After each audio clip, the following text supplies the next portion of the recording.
Hello again, Doc McClock with more 48-hour contest by MAG48HMML. Let's talk to some frogs. We single parents have it rough, letting someone else raise our kids so we can work 3 jobs to afford childcare.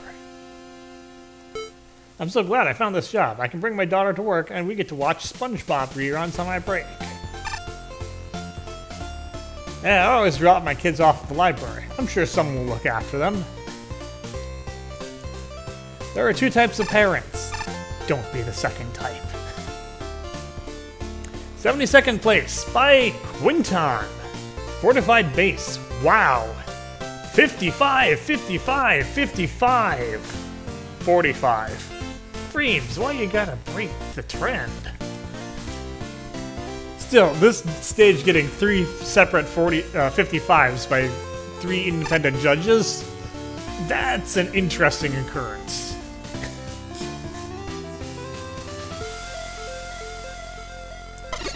We have a lot of enemies that just stay in one place, though.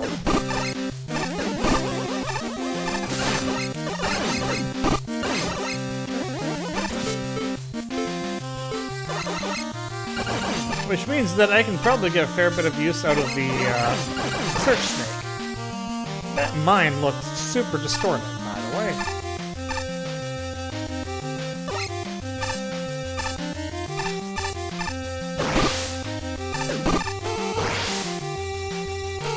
Okay, how about making some enemies an actual threat? Wall Blaster is not part of the kit, but synergizing well with the fact that all these enemies are stay-in-place enemies.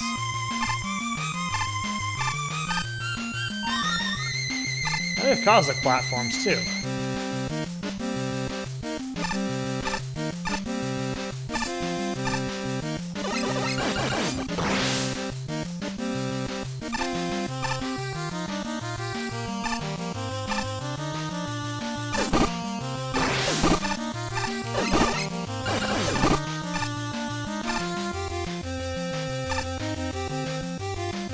Come on. Alright, they're not gonna shoot. Just wait till you can make my life miserable.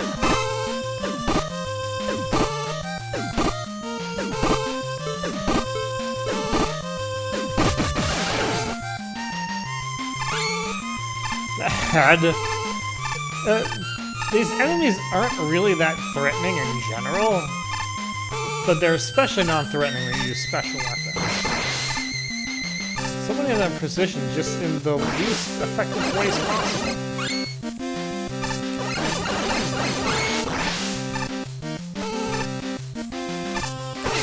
Oh, shoot.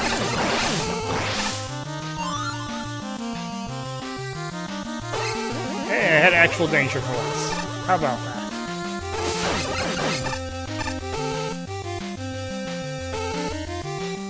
Don't think I can see that little slide path here.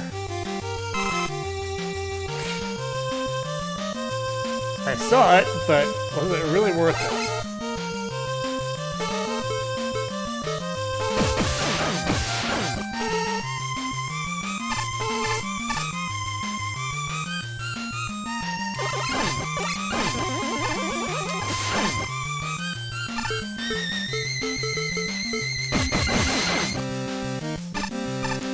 That is the problem with enemies that just kind of stay in one place. Kind of have a lot of tools for enemies that are just sitting there.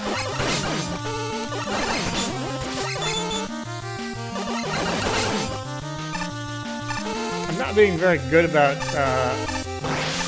self-defense here, but just don't feel particularly threatening.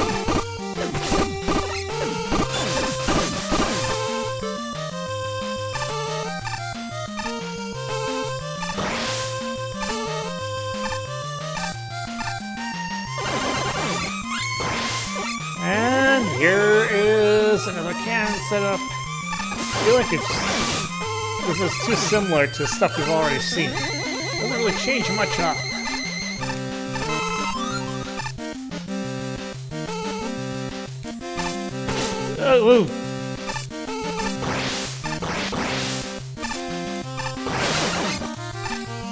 Problem is, I don't feel threatened, so I'm not being very cautious. I'll just...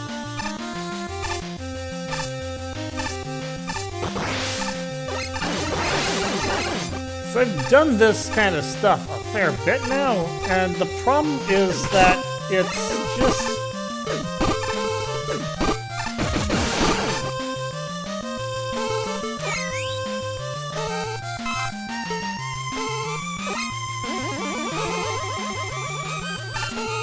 It's just kind of repetitive. It's just kind of more or less the same thing over and over. Like, they are mixing the gimmicks, but they're not really mixing them in a way that justifies the amount of time they spend on them.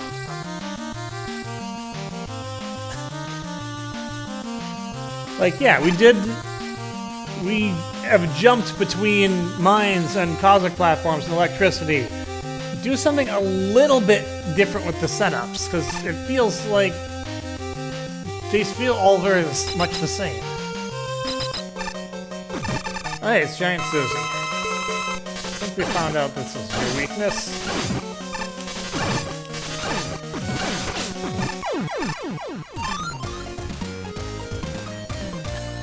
And yeah, I'm making very quick work of these bosses with their weaknesses, but there are a lot of dev-kit bosses at this point. We just, we've come across a lot of them too, so, yeah.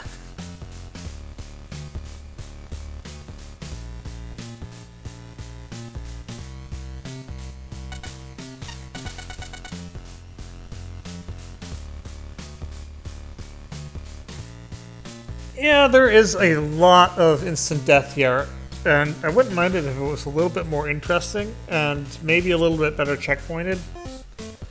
But, I mean, I didn't die, so... I don't remember dying anyway, so...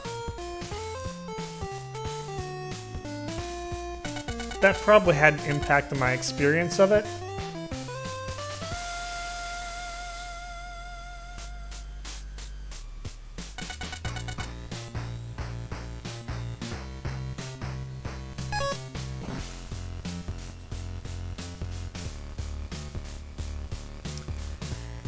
Yeah, this pretty much sums it up. They never really went anywhere from where they started.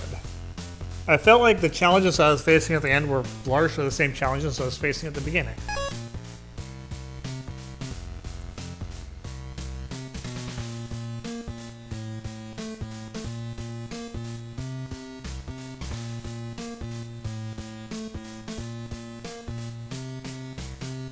I don't know Corn, so I can't comment on what MJack's opinion here.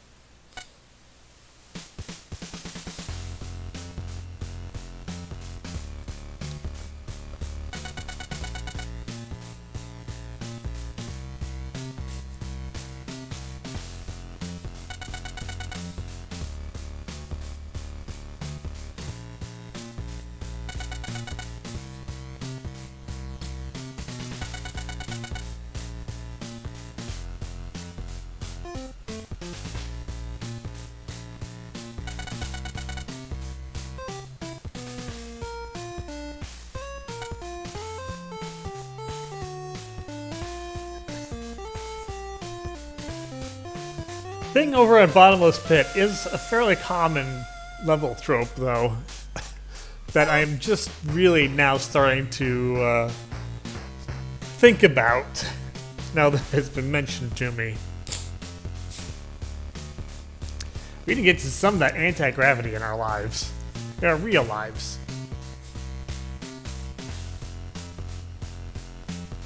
And Freems highlights the repetitiveness as well.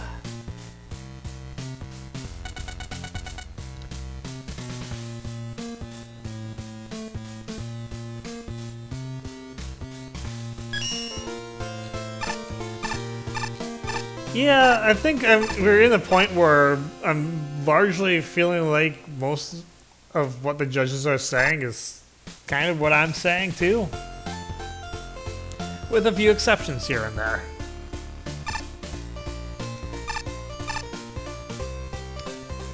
Oh, let's go take on 71st place.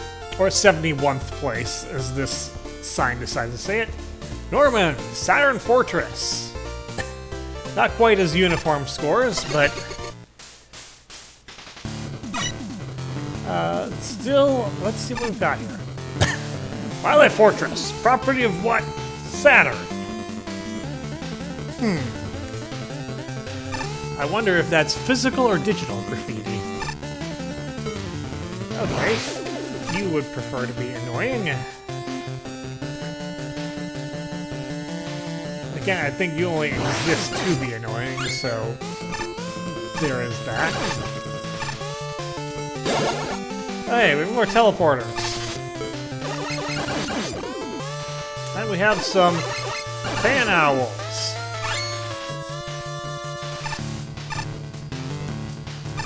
Fan owls, the weirdest kind of fanboy. There's nothing wrong with being an owl, but owls being fans of things is kind of not something that you normally come across. Being literal fans is something they come across even less, but details.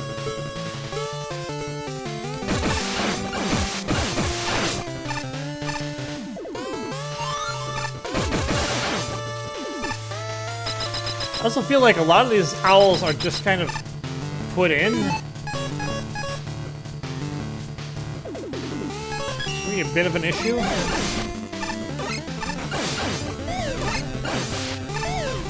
These challenges from the future mini bosses are getting way too much airtime.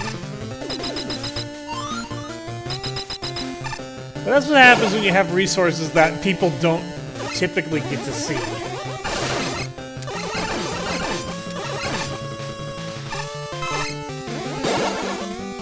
There's a sudden spate of popularity to them because, hey, it's the first time for some of these people they're actually seeing them ever. I don't need the heat tank. I'm gonna get it anyway, just because I feel like it. And because I have a bird that'll do all the work for me, thereby nullifying any semblance of the challenge that was supposed to be as part of the reward, the heat tank was supposed to reward. I am a terrible person.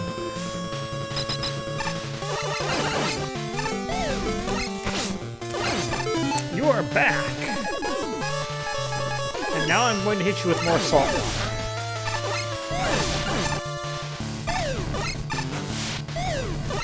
Eventually hit you anyway.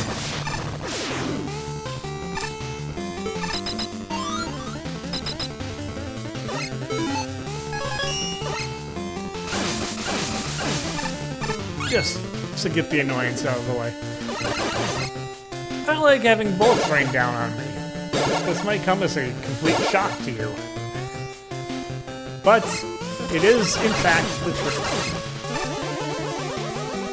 I like even less those platforms, because they're just kind of very finicky.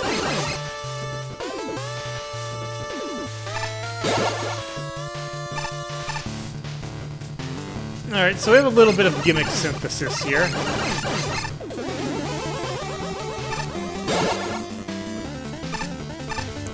Well, this is not terribly complex at the moment.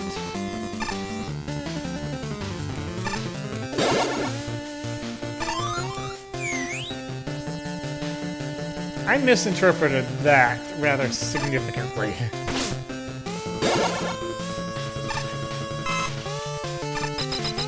Thankfully, I have handy-dandy bird help. And we have Saturn!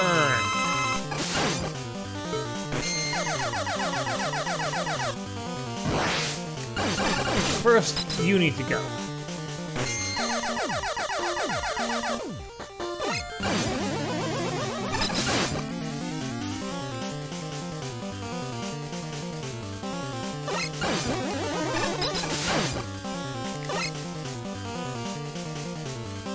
Saturn just sucks in everything I've got. He's a boss that really sucks. Also, he sucks particularly hard when he just jumps around like that. In a very easy to dodge pattern.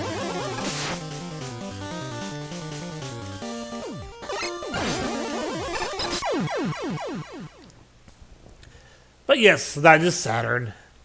Straight from Mega Man 5. We've had quite a few appearances of Mega Man 5 bosses. We've had Uranus, Saturn, and Mercury. So far. Are there any more coming? Who knows? This level is fine. The dreaded fine.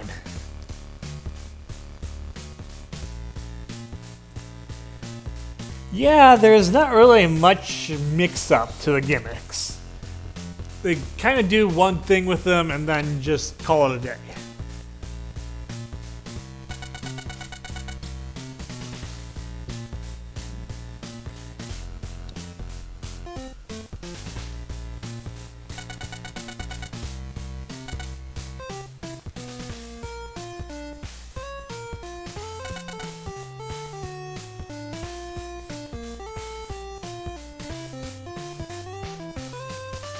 Yep, well, that's something that isn't really good. Those stars, though. I didn't even notice the stars. Yeah, the owls are kind of particularly easily dispatched. Sometimes you need to make your enemies invincible in order to have them do what they're supposed to do. We'll get to that.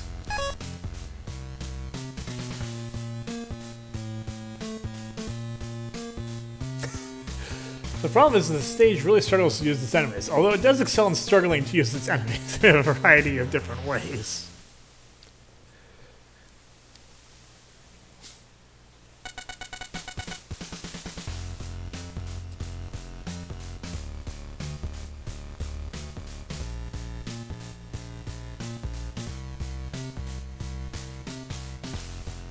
Fan Crow. It's not a crow, it's an owl.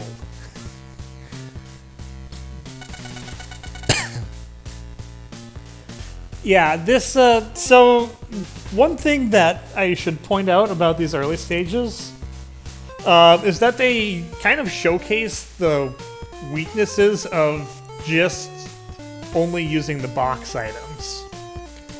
I think in order to have a really better kind of result, you need to have some extra variety that mixes things up a little bit more, while still keeping the box items as the predominant element, of course. But, you know, the box items aren't the only things that are supposed to be in there. And I know that's a difficult thing to get your mind off of, because, yes, I know that, you'll find out. But, I mean, this is part of the learning, that was part of the learning experience for me, too. I think I understand a bit better how to deal with boxes than I did before.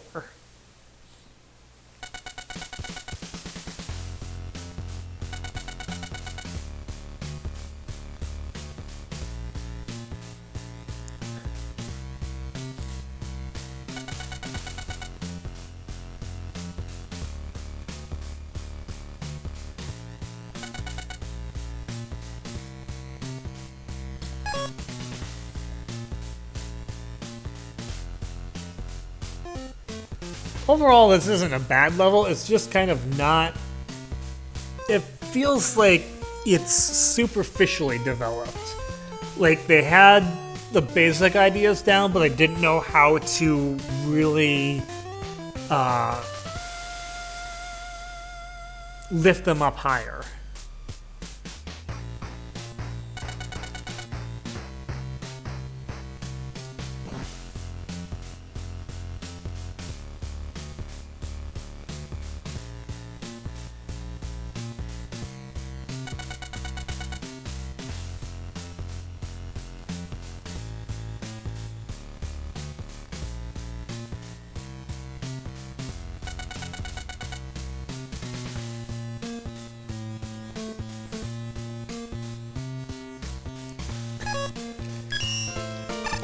So yeah, interesting level, didn't quite get the mark. And oh yeah, the vacuum guys.